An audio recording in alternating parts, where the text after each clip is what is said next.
പരിശുദ്ധ പരമദിവ്യകാരുണ്യത്തിന് എന്നേരവും ആരാധനയും സ്തുതിയും പൂഴ്ചയും ഉണ്ടായിരിക്കട്ടെ.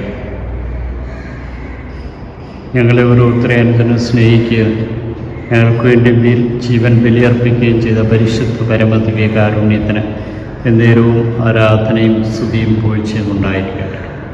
അപ്പത്തിൻ്റെ രൂപത്തിൽ ഞങ്ങളുടെ മധ്യേ എഴുന്നള്ളിയിരുന്നുകൊണ്ട് ഞങ്ങളെ ഓരോരുത്തർക്കും അനുഗ്രഹം നൽകുന്ന പരിശുദ്ധ പരമദിവ്യകാരുണ്യത്തിന് എന്നേരവും ആരാധനയും സ്തുതിയും പൂഴ്ചയും ഉണ്ടായിരിക്കട്ടെ.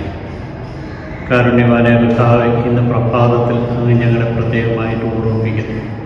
അങ്ങയുടെ കൃപയും അനുഗ്രഹവും ഓരോ നിമിഷവും നഷ്ടപ്പെടുത്താതെ ജീവിക്കുവാൻ തക്കവിധം നിൻ്റെ കരുണയും സ്നേഹവും ഞങ്ങളുടെ മേൽ ചൊരിഞ്ഞുകൊണ്ട് ഞങ്ങളെ ഓരോരുത്തരെയും വീണ്ടെടുക്കുവാനുള്ള ഉപവാസത്തിൻ്റെയും പ്രാർത്ഥനയുടെയും പ്രായശ്ചിത്തത്തിൻ്റെയും ദിനങ്ങളിൽ ഇന്ന് പ്രത്യേകമായി അങ്ങ് ഓർമ്മിപ്പിക്കുന്നത്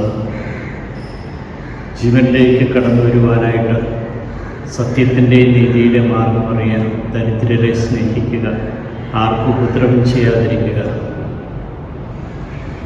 നിൻ്റെ രോഗങ്ങൾ സുഖപ്പെടുത്തുകയും നിൻ്റെ പാനം അനുഗ്രഹിക്കപ്പെടുകയും നിൻ്റെ വസ്തുവകൾ അപ്പോൾ സംരക്ഷിക്കപ്പെടുകയും ചെയ്യും.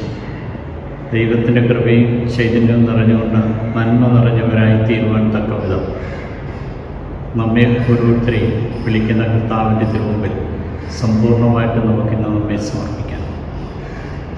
ഇന്ന് കർത്താവിനോട് തൻ്റെ ശിഷ്യന്മാർ ഉപവസിക്കാത്തതിനെക്കുറിച്ച് പരിശോധിച്ച് ചോദിക്കുമ്പോൾ കർത്താവ് പറയുന്നുണ്ട്, ഉപവസിക്കാനൊരു സമയമുണ്ട്.